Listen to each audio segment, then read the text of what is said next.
Specialty consultations for deaf children waste resources on patients who can't even follow post-op instructions. That is what Dr. Whitfield said 47 minutes before a 7-year-old boy's life depended on someone ignoring him completely. Seattle General in Houston hums with the fluorescent buzz of 3 a.m., antiseptic sharp in the recycled air, linoleum cold under creep's-old shoes.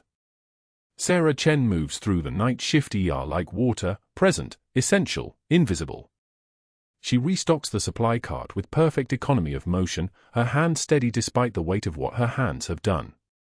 In her locker sits a tarnished challenge coin she never explains, its bronze surface worn smooth from 18 years of carrying it through 2 wars. The coin bears the insignia of 3rd Battalion, 5th Marines, and a date nobody at Seattle General could place, the Marjah compound, the one that officially never happened. A scar crosses her left forearm, surgical straight, the kind that comes from shrapnel removal and muscle memory that remembers how to apply a tourniquet in 4 seconds. When she lifts patients, her strength surprises them, the kind of functional strength that doesn't come from a gym. When she listens, her focus unsettles them. She's been at Seattle General for 18 months and no one knows where she worked before. The background check cleared. The references verified. The story held. The automatic doors hiss open at 3:48 a.m. Major Daniels enters carrying his son Ethan, 7 years old, deaf since birth, burning with fever and increasingly unresponsive.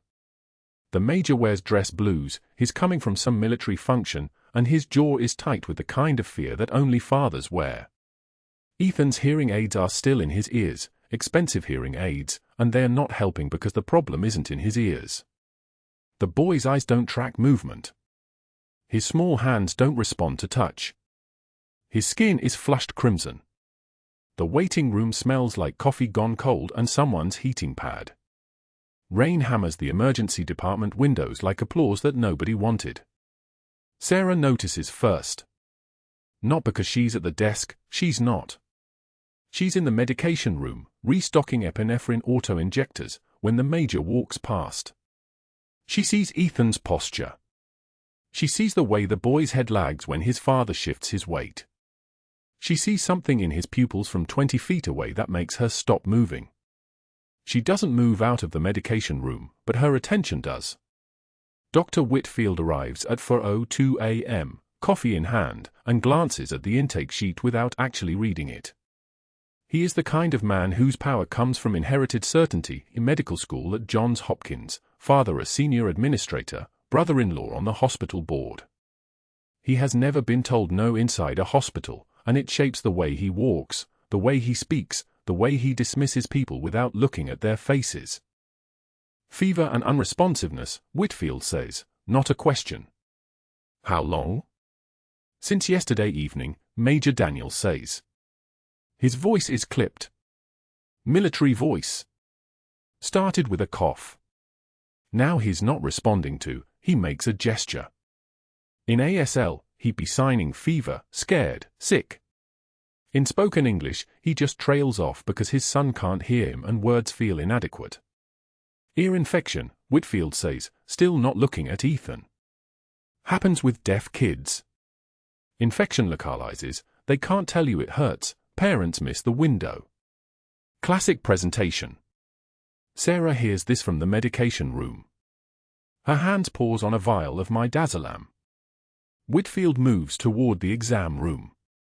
Major Daniels follows, carrying his son, and Sarah watches from the corner where she's supposed to be invisible.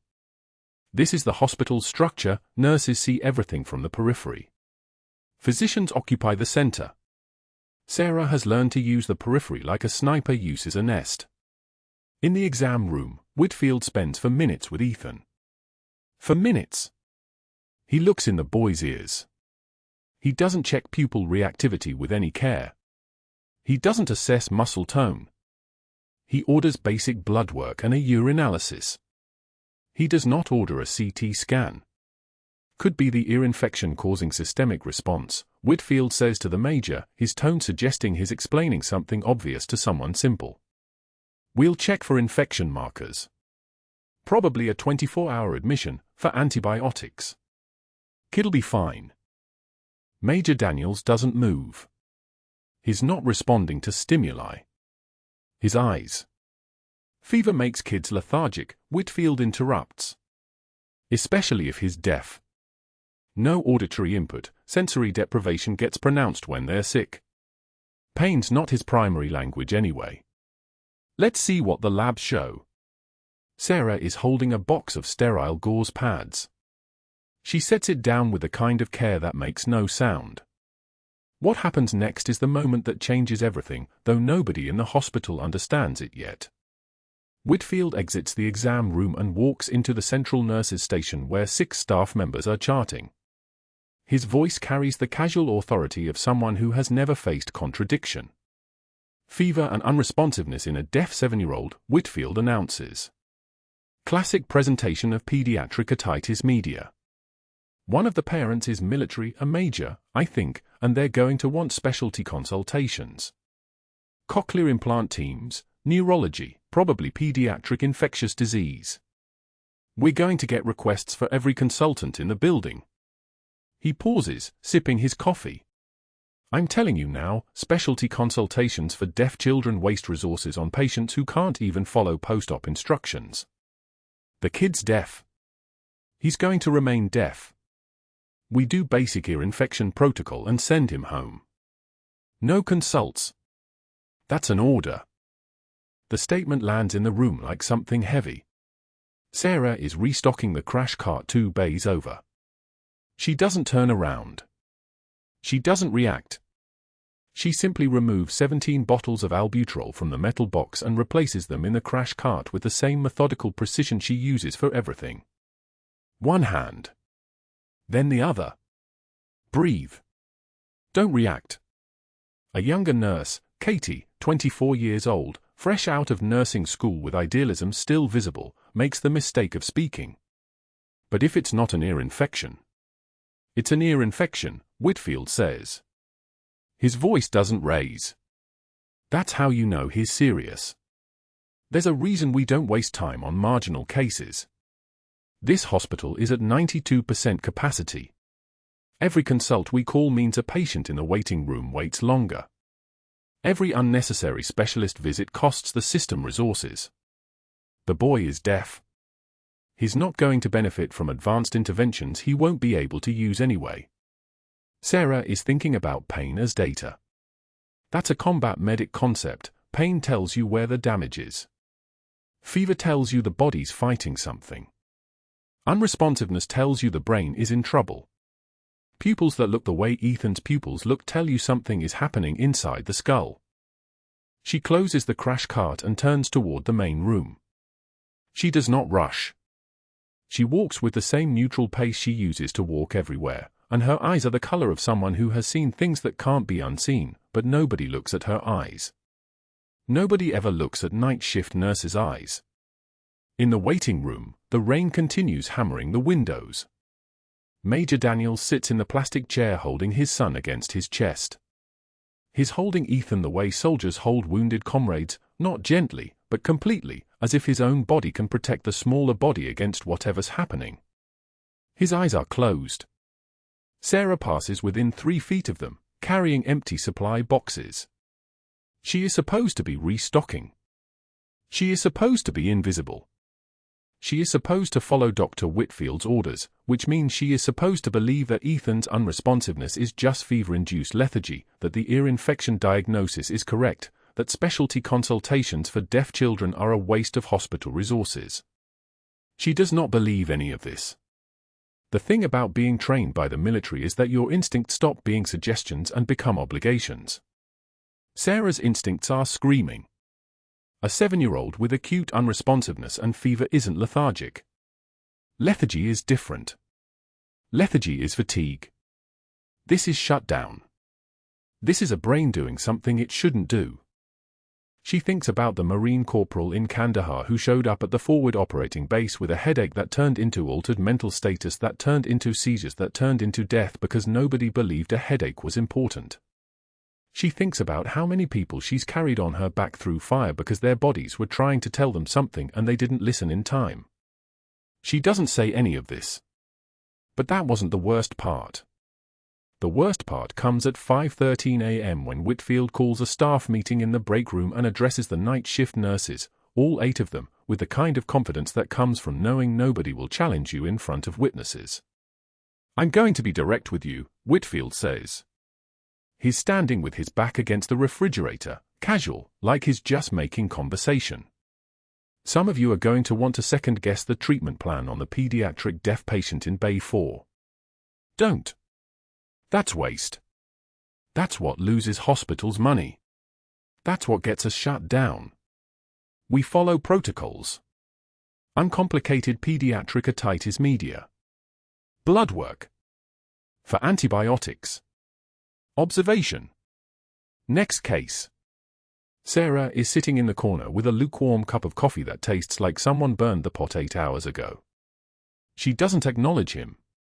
She doesn't nod or smile or show any sign that she's heard.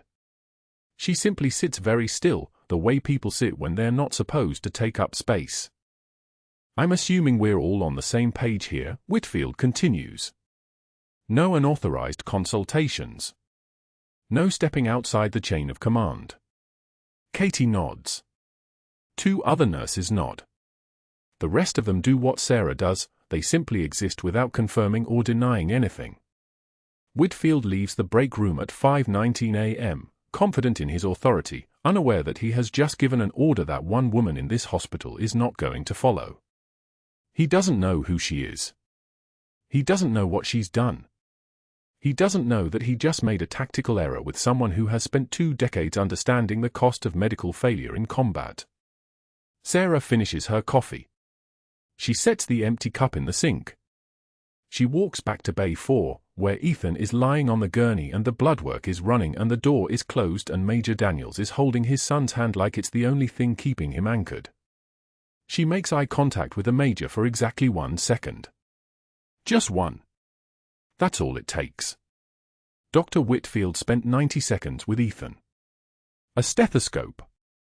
A penlight. A dismissal. Otitis media. Simple ear infection. Antibiotics and discharge. He didn't examine the boy's balance. Didn't test his reflexes. Didn't ask about the headaches Major Daniels kept trying to describe, the way Ethan signed that his head felt tight, like pressure building behind his eyes. Whitfield was already writing the discharge papers when Sarah approached the examination room. She could see Ethan through the glass partition, 7 years old, shoulders hunched, signing anxiously to his father about the pain that wouldn't stop. The boy's eyes were red from crying, his small hands trembling as they shaped words in the air. Sarah entered without knocking.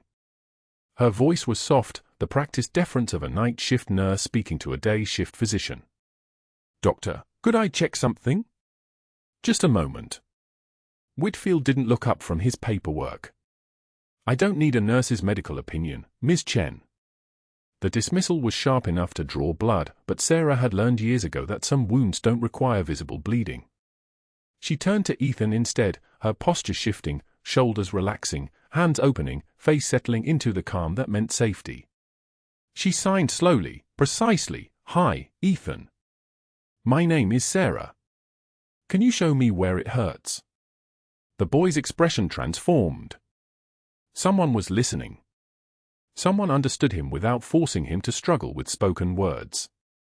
His small hands moved in careful signs, describing the pain location, not the ear, but deeper, centered behind his eyes and at the base of his skull. Classic intracranial pressure patterns. Sarah's jaw tightened, just barely, just enough that only she felt it. She turned back to Whitfield, her voice still soft but carrying an undercurrent of iron underneath. He's describing pressure behind the orbits. Basilar symptoms. "I think we should order a CT scan." Whitfield set down his pen. He stared at her the way a man stares at an insect crawling across his dinner plate. "Do you have a medical degree I'm unaware of, Ms. Chen? A neurology certification tucked in your scrubs?" His voice was conversational, almost gentle, the kind of voice that made cruelty sound like simple statement. Sarah didn't answer. She waited. Whitfield stood, walked to the nurse's station where Sarah's coffee cup sat steaming on the counter, and knocked it off with the back of his hand. Brown liquid sprayed across the laminate surface and dripped onto the floor. "Pick that up, sweetheart. Stay in your lane. I don't need a night shift nurse playing neurologist." He didn't raise his voice. He didn't need to. Sarah's hands didn't shake. Her jaw didn't clench. She simply knelt and began collecting ceramic shards, her movements methodical and unhurried, the movements of someone who had learned long ago that composure under humiliation was its own kind of power. The fluorescent lights above hummed their electric drone. Around her, the other nurses pretended to work. Major Daniels's face had gone pale, his mouth opening to protest, but Whitfield was already walking away, his white coat trailing like a cape behind him. That was the thing about institutional power, it moved through corridors with the confidence of someone who had never been told no. An hour later, Whitfield sat in the cafeteria with 3 resident physicians, and Sarah heard about it through the hospital's informal telephone line, the one that carried gossip faster than any official communication. He was offering a $100 bet. "I give her a week before she quits," he'd said, his voice carrying the absolute certainty of a man who had never been surprised by anything. Night shift nurses are bottom-barrel hires who couldn't hack rail medicine. The competent ones move to days or administration. What's left is the desperate and the damaged. 3 doctors took the bet. One of them was a woman. Sarah learned this from the surgical tech who overheard it, and she filed the information away without expression, the way you file away a scar, noting its presence, not its implications. During rounds at 3:45 a.m., Whitfield brought a Marine corporal through the ER on a stretcher. Training accident. Dislocated shoulder, soft tissue damage, nothing catastrophic. The man's right arm was wrapped in fresh bandages, but below the edge of the gauze, a tattoo was visible in black ink, a name in script, Sarah Seed, with coordinates beneath, 34 degrees 48 minutes 19 seconds north, 67 degrees 22 minutes 24 seconds east of Marjah.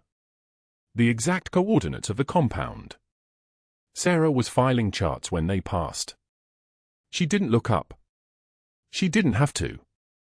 She felt the moment the corporal's eyes found her face, felt the weight of his gaze as it settled on her features for exactly 2 seconds before sliding away. No recognition. No acknowledgement. Just the blank stare of a man looking at a stranger. This was the injury that never showed on X-rays. This was the wound that bled internally. Sarah continued filing. Whitfield handed her a stack of papers without making eye contact. "File these. That's more your speed." He didn't wait for an answer. She took the papers and walked to the records room, a narrow space between filing cabinets where the fluorescent lights flickered at the edges and the air smelled like dust and old paper. The door closed behind her with a soft hiss of pneumatic hinges. That was when Sarah closed her eyes. Not for long. Just long enough. She counted on the inhale, 1, 2, 3, 4.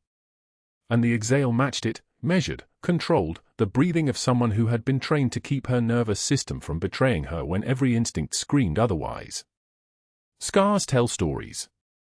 This one was written in a man's arm in permanent ink, a name that had once meant something, and now meant nothing. She pressed the stack of papers against her chest and held them there, her heartbeat steady beneath the cardboard, and waited for the moment to pass. The moment always passed. The papers stayed in her locker at 2:16 a.m. Sarah had folded them once more, a habit of containment, of keeping chaos in quarters, and set them beside the tarnished challenge coin, its weathered surface catching the fluorescent glow. The coin bore the insignia of a unit that officially didn't exist, a reminder of 9 years and 47 days of cover so deep that even her reflection had stopped asking who was underneath. She'd been a nurse for 23 months now at Seattle General. Before that, she had been something else entirely. Before that, she had been someone Major Daniels recognized in ways he would never speak aloud. Her phone vibrated at 2:17 a.m. Not a text. An emergency medical alert from the hospital's pediatric network. Ethan Daniels. Age 7. Readmitted to ER. Critical condition. The phone slipped back into her pocket without sound. Sarah's hands were already moving, closing the locker, moving through the hallway with the kind of invisible momentum that made her seem to flow rather than walk. Her shift wasn't supposed to end for 3 hours. That stopped mattering the moment she read the words, decerebrate posturing. Blown pupils. Brainstem herniation, probably. The ER door swung open just as she arrived. The ambulance was still there, its lights painting the bay in rhythmic red, casting everything in the color of blood and alarm. 2 paramedics rushed a stretcher through the double doors. On it lay Ethan Daniels, 7 years old, deaf since birth, now locked in a posture that meant his brain was dying. His back was arched in that terrible C-shape, decerebrate rigidity, his arms extended, his fingers curled. His pupils were the size of dinner plates, blown wide and unresponsive to the penlight that one of the paramedics kept shining across them. No pupil constriction. No reflex. No time. Major Daniels followed, his face the color of concrete. He'd received the instructions when they discharged Ethan 8 hours ago, return immediately if symptoms worsen, if there's any change in consciousness, any fever spikes, any vomiting. He'd brought his son home on antibiotics for what Dr. Whitfield had called a straightforward ear infection. Now his 7-year-old was having a seizure in his sleep, his spine locked in that position that meant increased intracranial pressure was crushing his brainstem. The major's hands were shaking. Sarah had seen soldiers take 7.62 rounds with more composure. How long, she heard herself ask. Her voice had dropped into that register, level, precise, operating frequency. The paramedic glanced at her. Found him seizing in bed. GCS of 6. Vitals are all over the map. Probably a ruptured artery. Maybe an aneurysm nobody caught on the first visit. Sarah was already moving. She knew where Dr. Whitfield would be, in the physician's lounge, probably, sleeping or checking emails or doing whatever it was he did while his patients deteriorated. She didn't stop to find him. That was the decision that would later define everything. She didn't wait for orders. She didn't ask permission. She moved directly to the trauma bay, and the nurses, 3 of them, including Patricia from second shift, parted without being told. Get me an ultrasound, Sarah said. Non-contrast CT, stat. And prep trauma bay 2 for emergency neurosurgery.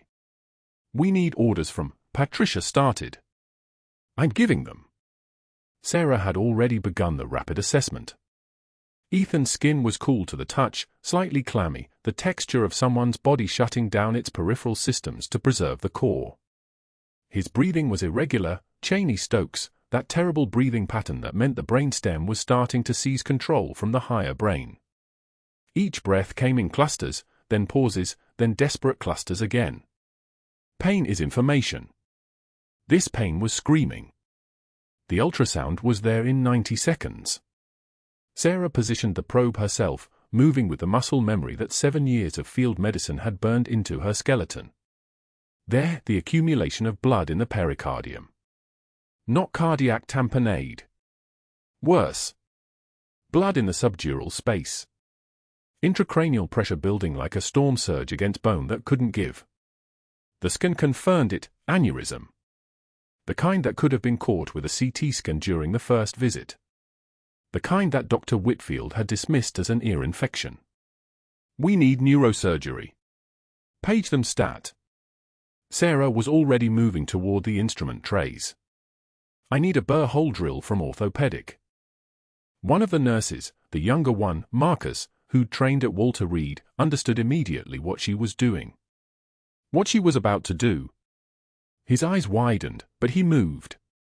He brought the drill, the hand-operated neuroburr set, the sterile field. The room became a sudden cathedral of focus.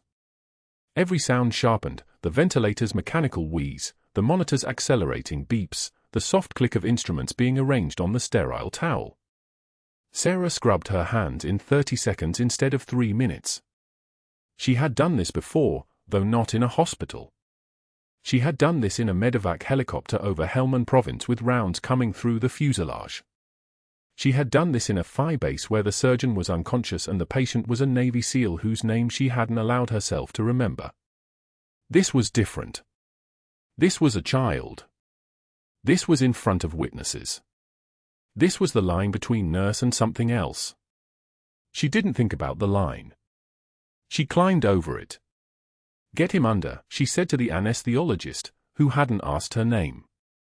"Propofol, 2 milligrams per kilogram.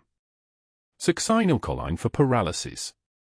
I need him unconscious in 30 seconds. The anesthesiologist hesitated for exactly 1 second. Then something in Sarah's voice, something that wasn't nursing school, something that was 12 years and 3 deployments and a medal they never photographed, made him move. The medications flowed into Ethan's full line. His body went still. Sarah positioned the burr drill at the entry point, the temporal bone, just above the zygomatic arch, where the cortex was thin enough for a hand drill to pierce. She'd marked it by feel, by the ancient architecture of bone structure that was the same in every human skull, child or adult. The drill was cold in her hands. Her hands didn't shake. That was the detail that would matter later, that her hands moved like a surgical laser, like something that had been calibrated in a space where trembling wasn't permitted. The drill bit pressed against bone. She applied pressure. The mechanical grinding started, a sound like a dentist's chair, like something being burrowed into. Twist. Press. Listen. The bit engaged the bone and began its rotation. Sarah's eyes were closed. She wasn't looking at monitors or equipment. She was feeling.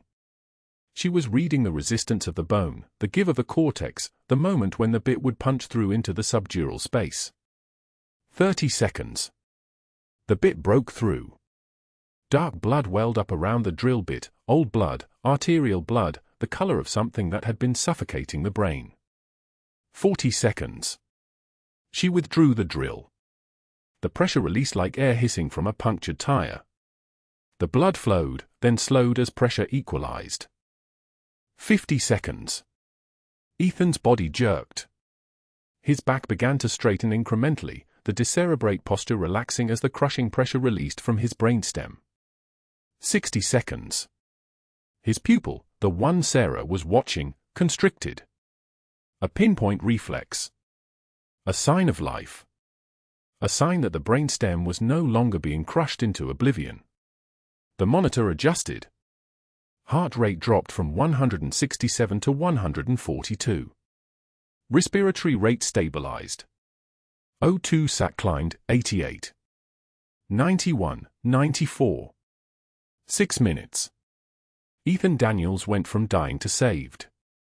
The neurosurgeon arrived at minute 7, still buttoning his scrub top, still confused about the emergency page. He looked at what Sarah had done, the precise entry point, the clean release of pressure, the steady flow of blood now beginning to clot, and said something that no one would remember exactly, but the gist was clear: that was textbook work. That was the kind of work that came from training at the highest level of special operations medicine, not from any civilian nursing school. Major Daniels had been signing the entire time, his hands moving in rapid ASL to his son even though Ethan was paralyzed and unconscious. "Thank you. Thank you. I see you. I see you." Over and over, his hands speaking what his voice couldn't. Sarah didn't look at him. She was documenting the procedure, her clinical notes precise and damning: emergency subdural hematoma release performed at bedside due to acute clinical deterioration and unavailable neurosurgical staff. Burr hole placed at temporal parietal junction. Estimated 240 milliliters of subdural blood released. Patient responding to intervention. She wrote it all down because the paperwork would become evidence. The clarity would become a weapon used against her. Dr. Whitfield stood in the doorway. He had appeared sometime during the procedure, Sarah wasn't sure when. His face had gone the color of old paper. His phone was already at his ear. She heard fragments: unqualified, practicing medicine without a license, need the hospital board. His voice was tight, controlled, the voice of someone whose entire worldview had just shattered in front of witnesses. Sarah finished her documentation. She placed the pen down. She set the chart aside. Everything had to be perfect. Everything had to be documented, because Dr. Whitfield was already calling someone. The hospital administrator. The Texas Board of Nursing. Sarah could hear him already constructing the narrative, a nurse who had stepped so far outside her scope that she'd committed what amounted to an authorized surgery. The fact that she'd saved a life wouldn't matter if the paperwork said she wasn't credentialed to save lives. She cleaned her hands under warm water. The soap smelled like something clinical and forgettable. The water was warm enough to burn slightly. She let it. She dried her hands on the paper towel dispenser with the kind of care she would bring to any routine task, and then she turned around to face the room full of people who had just watched her step across a line that had no return path on the other side. Dr. Whitfield emerged from the trauma bay at 11:22 p.m. with his phone already pressed to his ear. He didn't look at Sarah. He didn't need to. The dismissal was absolute, the kind of institutional erasure that moves faster than sound, a few calls, some strategic words to the right people, and a nurse becomes a liability instead of a staff member. By midnight, the hospital administrator was waiting in the HR office with her badge reader and a manila folder. Sarah handed over her laminate without a word. The plastic was still warm from her scrub pocket. "We'll need to conduct a full credentialing review," the administrator said, not meeting her eyes. The woman's voice had the texture of someone reading from a script she'd been coached on. "Dr. Whitfield has raised some concerns about your qualifications. He's contacted the board president and 2 colleagues from Johns Hopkins. They've all indicated they have no record of your nursing degree from their program." Sarah stood motionless. The fluorescent panel above the desk hummed its mechanical frequency. In her peripheral vision, she could see the administrator's hands trembling slightly, not from malice, but from the weight of delivering bad news to someone who'd just saved a child's life. The administrator didn't know that. The administrator only knew what Dr. Whitfield had told her. Additionally, the administrator continued, he's filed a formal complaint with the Texas Board of Nursing. They're launching an investigation into your background and credentials. Your nursing license is suspended effective immediately pending their review. The words landed like distant artillery. Suspended. The word hung in the recycled air like spent shell casings. Sarah had walked into this hospital as Sarah Chen, night shift RN, a competent professional with a manufactured history so detailed it had passed 3 separate credentialing audits. She'd walked through doors with that identity. She'd saved a child's life with that identity. And now that identity was collapsing in real time, a house of cards built on classified documents and Pentagon signatures that could never be shown to anyone. "Your shift ends now," the administrator said quietly. "Security will walk you to your locker." The locker room was empty at midnight. Sarah opened hers, 42 months of night shifts compressed into a metal box. The tarnished military challenge coin sat on the top shelf, the one gift from Marjah she'd allowed herself to keep. The chaplain had pressed it into her hand in the seethe 130 on the way out, a piece of corroded aircraft wreckage and shrapnel fused together by the concussion of the compound explosion. She'd carried it through every rotation, kept it in her locker behind her civilian clothes, 3 days' worth, nothing personal, nothing that would anchor her to a place. She took the coin, the clothes. Left everything else. The basement laundry room was still running at 3 a.m. Industrial washers rumbled through their cycles like diesel engines idling in a garage. Sarah pushed through the service doors with her folded scrubs, the entire set, everything they'd issued her, the blue fabric that had been her uniform for 3.5 years. The laundry attendant sat at a sorting table, earbuds in, scrolling through his phone. He didn't look up when she entered. She set her scrubs on the edge of the metal table and began folding them with the same methodical precision she'd applied to every task in her military career. The sleeves aligned perfectly. The creases came down sharp enough to cut. The ritual was automatic, muscle memory from a decade of field deployments: pack it, fold it, move it, leave nothing behind. Except her hands were shaking. Just once. Just for a moment. The tremor traveled through her fingers as she creased the pants, a small betrayal of the discipline she'd maintained through 3 tours, 3 firefights, and 7 years of pretending to be someone she wasn't. The laundry attendant still didn't look up. She set the folded scrubs on the clean stack and turned toward the service exit. The Houston humidity hit her like a physical force when she pushed through the loading dock doors. Her car was parked in the dark section of the employee garage, a decision made years ago, the kind of operational security that had kept her hidden.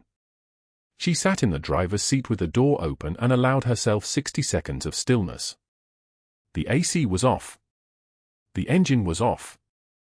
Around her, the city breathed, distant traffic, a siren wailing somewhere near the medical center, the electrical hum of the parking structure's lights. At 3:02 a.m., she started the engine and drove to the apartment. The furnished rental on Westheimer had white walls and minimal furniture, a bed, a desk, a kitchen table. Nothing personal. Nothing that would take more than 30 minutes to abandon. She'd lived this way before. She could do it again. The extraction protocol was muscle memory: shred the documents in the safe, wipe the hard drives, prepare the go bag. 2 years of monitoring the pharmacy fraud ring. 2 years of building the case against the organized crime network using Seattle General as a distribution point.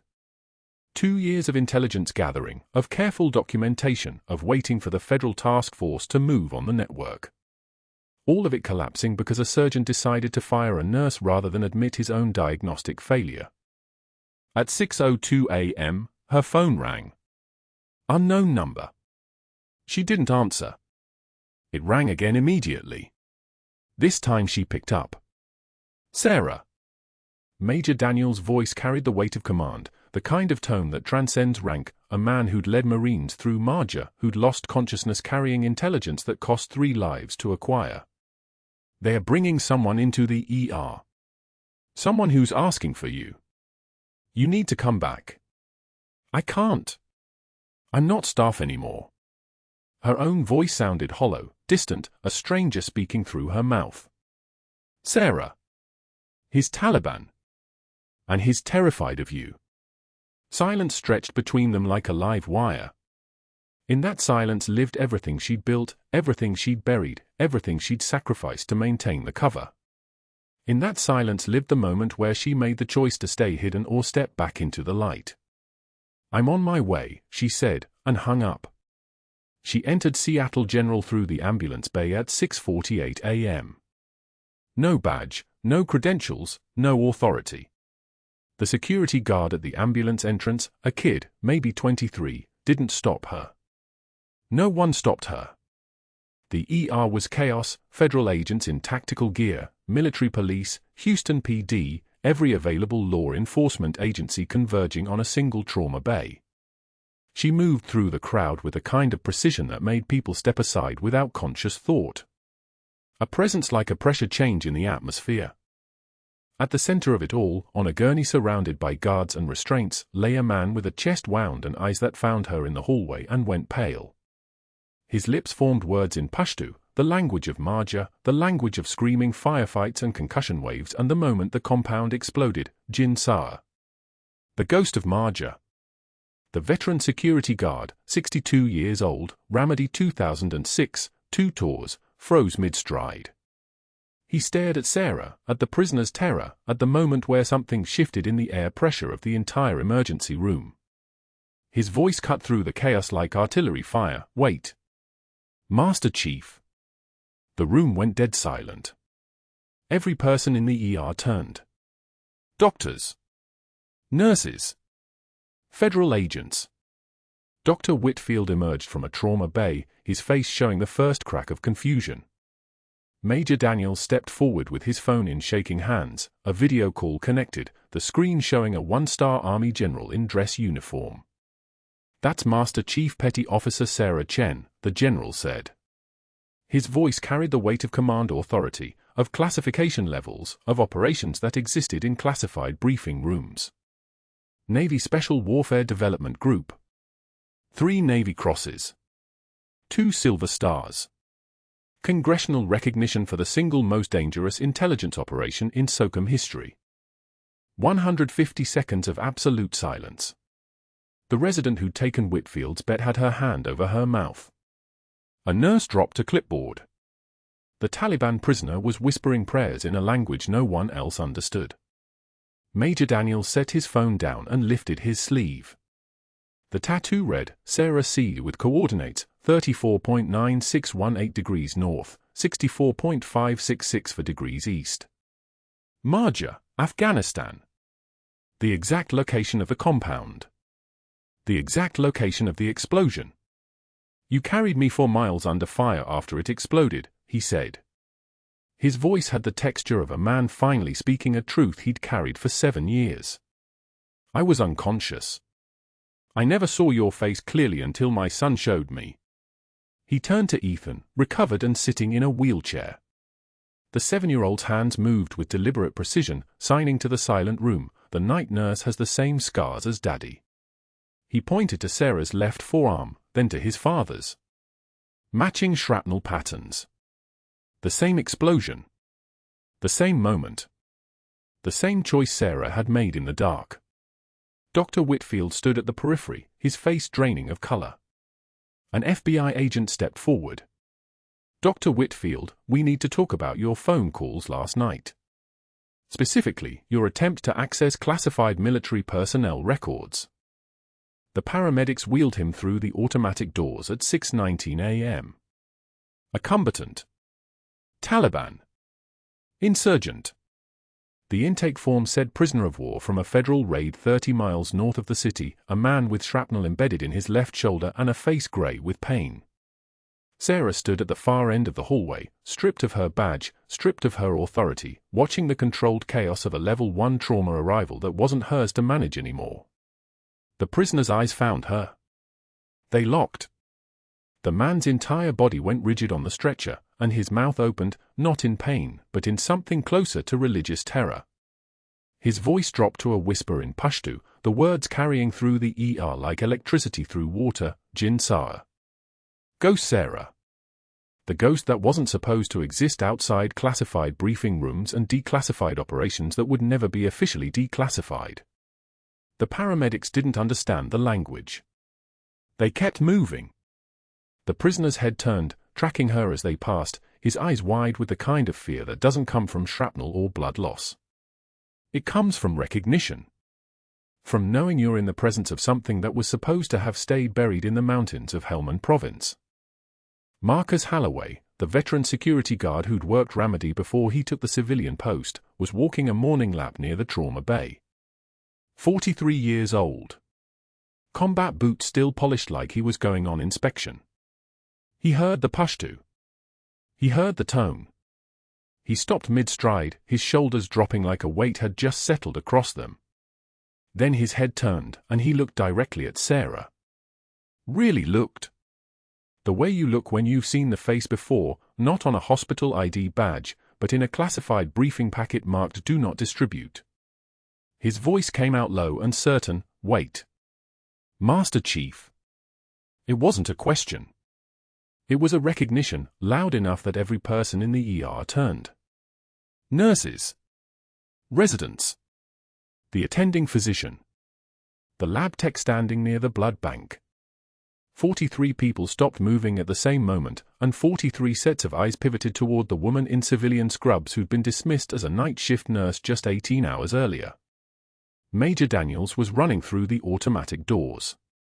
Ethan was with him, recovered, walking on his own, his hearing aids secure in both ears, his small hand gripping his father's jacket like he was anchoring himself to solid ground. The Major's face was streaked with something between exhaustion and shock. His eyes went to Sarah for one fraction of a second, then his hands were shaking as he pulled out his phone. He swiped once. Twice. Then he held the screen up, connecting to a video call that was already ringing. An Army general's face appeared on the phone. 3-star. Eyes the color of a winter sky. His uniform crisp enough to cut glass. His presence somehow commanding even through a 4-inch screen. Major Daniels turned the phone so Sarah's face filled half the video feed. The general studied her for 3 seconds. Then he began to speak. Master Chief Petty Officer Sarah Chen. Citation for Valor. Bronze Star for the Sanjin Valley extraction of 18 wounded personnel under sustained fire. Silver Star for the Logar Province intelligence operation that identified 3 Taliban command structures. Silver Star again for the Marjah compound assessment. He paused. Each medal hung in the air like a physical thing. Navy Cross. The general's voice didn't change pitch, but the weight behind it doubled. For actions in direct support of Operation Enduring Freedom, classification, top secret. Another pause. Navy Cross. Second award. Silence. The hallway wasn't breathing. And a Navy Cross. Third award. Citation sealed. Operation classified. Details restricted to JSOC personnel with TSSCI clearance only. Sarah's hands were empty. They stayed empty. Her face didn't move. Her voice, when she spoke, could have been commenting on the weather, sir. Ethan tugged on his father's sleeve. The boy was 7, deaf since birth, and he signed with the certainty of a child who'd learned communication through pure necessity. His hands moved. The night nurse has the same scars as Daddy. He turned to his father and pulled up the major's right sleeve, exposing his forearm. Shrapnel scars. 3 of them, in a pattern like punctuation marks. Then Ethan reached out his small hand and gently pushed Sarah's sleeve up, an act of trust that could have gotten him thrown out of the hospital if anyone was still thinking about hospital policy, which they weren't. The scars matched exactly. Same pattern. Same depth. Same angle.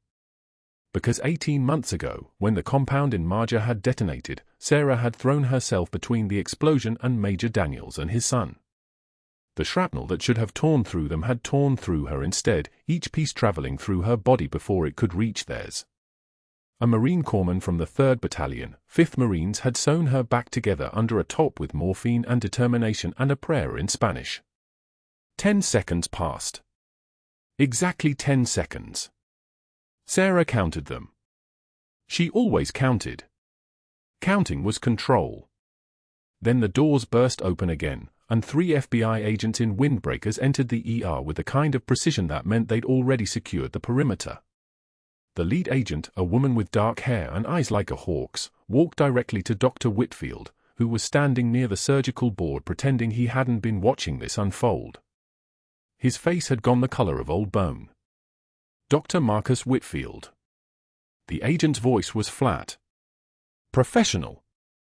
When you called Seattle General's nursing school references for Sarah Chen, those numbers led to a Defense Intelligence Agency monitoring station. When you attempted to access alternative verification through a medical licensing forum, you posted her photograph and requested background information. That forum is surveilled for security breaches. Your IP address triggered a federal flag. She pulled a tablet from her jacket. You then called the Texas Board of Nursing and filed a false incident report. You forged a document using hospital letterhead you had no authority to use. You claimed the defendant had a history of psychiatric instability. You stated she was erratic and dangerous. You sent this falsified documentation to 3 board members. Whitfield's mouth opened. I was protecting patients. I was protecting. You attempted to destroy the service record of a decorated Special Operations veteran. The agent's voice never wavered. That's federal document tampering. Identity fraud. And violation of the National Security Act, Title 18. The hospital administrator had arrived, moving like a man who suddenly understood the entire weight of having employed this doctor for 6 years. Dr. Whitfield. You're terminated. Effective immediately. Security will escort you from the building. 2 officers in grey uniforms moved toward him. Whitfield looked around the ER, at the residents he'd supervised, the attending physicians he'd shared conferences with, the nurses he'd dismissed as bottom-barrel hires. Every single person stepped back. Every single person's eyes went elsewhere. He saw Sarah, still standing in her civilian scrubs, still without a badge, and his voice rose like it was mounting a final defense. She performed surgery without authorization. She broke every protocol. That's not medical practice, that's... Major Daniels moved between them. 6'2". 220 pounds of muscle and purpose, and a father who'd watched his 7-year-old son die for 6 minutes before this woman brought him back. His voice was low and certain. "She saved my son's life." "What did you do?" "You dismissed him. You called him a waste of hospital resources. You'd have let him die to protect your career." The FBI agent produced handcuffs. The sound of metal clicking was louder than it should have been, a hiss of air escaping, a finality. Whitfield's face went from red to white to a shade somewhere between. "You can't do this. This is ridiculous. I'm a doctor. I'm Dr. Marcus Whitfield. You're under arrest for federal document tampering and attempted fraud against a member of the United States Armed Forces." The cuffs ratcheted tight. His hands disappeared behind his back. "You have the right to remain silent." The CNN news vans were still outside, their cameras trained on the building because they'd been covering the prisoner transport from the federal raid. When Dr. Whitfield walked out through the automatic doors, they caught it all. The wrinkled scrubs. The handcuffs. The FBI agents flanking him like he was suddenly the most dangerous thing in the building. The reporters shouted questions he didn't answer. The footage would be on the evening news in 45 minutes. By morning, every medical board in the state would know his name. Sarah watched him disappear into the parking lot. She didn't smile. She didn't react. Her hand stayed at her sides, steady and empty. 2 years later, a photograph arrived at Sarah's desk. Her new assignment was Naval Special Warfare Command, a teaching position, training the next generation of combat medics. The tarnished challenge coin that had lived in her locker at Seattle General now sat beside her computer, no longer hidden.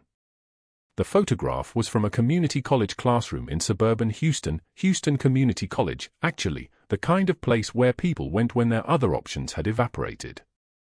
In the image, a man in khakis and a golf shirt stood in front of a plastic CPR dummy, explaining chest compressions to 12 teenagers who looked like they'd rather be anywhere else. A salary placard was visible in the corner, $15 per hour. Non-tenured, part-time medical instructor. The man's face was thinner. His hairline had receded. His eyes had that look of someone who understood, finally and completely, that he was small. In the background of the photograph, visible through the classroom door's window, a young boy walked past. 9 years old now. Dark hair.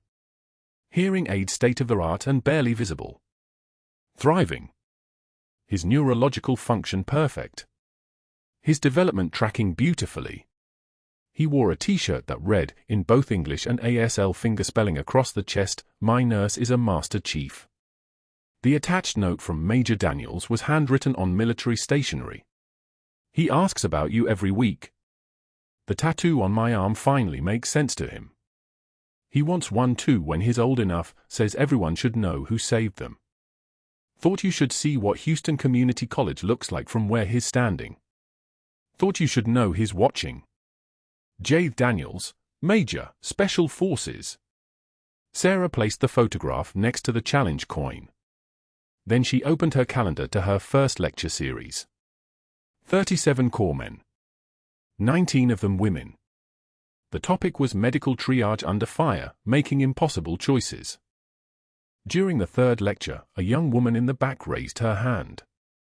Petty Officer Second Class Rivera. Navy SEAL applicant. The kind of person who asked questions that mattered. Master Chief, why did you go undercover as a nurse? You could have gathered intelligence anyway. Why give up your rank? Why work in a hospital where nobody knew what you were? The classroom was quiet. Sarah considered the question with the kind of care it deserved. She thought about Ethan's hand signing. She thought about Major Daniels recognizing matching scars. She thought about the moment her hands had trembled in the laundry room at 3 a.m., folding scrubs in fluorescent silence. Because power isn't a title, Sarah said. Power is the ability to help. And sometimes you have to give up the title to keep the power. The silence that followed was the kind that comes from recognition. Then Petty Officer Rivera raised her hand again. Master Chief? How do you say I've got you in ASL? Sarah's hands moved. Precise. Deliberate. Certain. The students watched. Then they stood. All 37 of them. They raised their hands and practiced the sign until their fingers moved with the fluency of a promise, the same promise that had carried a major and his deaf son through the worst night of their lives, the same promise that had brought down a doctor who'd learned too late that the quietest person in the room might just be the one holding it all together. The fluorescent lights hummed overhead. Outside, Houston stretched out in the Texas heat. And in a community college classroom across the city, Dr. Whitfield explained CPR to indifferent teenagers, never knowing he was being watched by a boy who would grow into a man who would spend his life helping others, just like the night shift nurse who'd saved him. Subscribe for more stories of the heroes whose sacrifices stay hidden until the moment they matter most. Like this video if you've ever been underestimated by someone who didn't know your true strength. And comment, would you have saved him or walked away?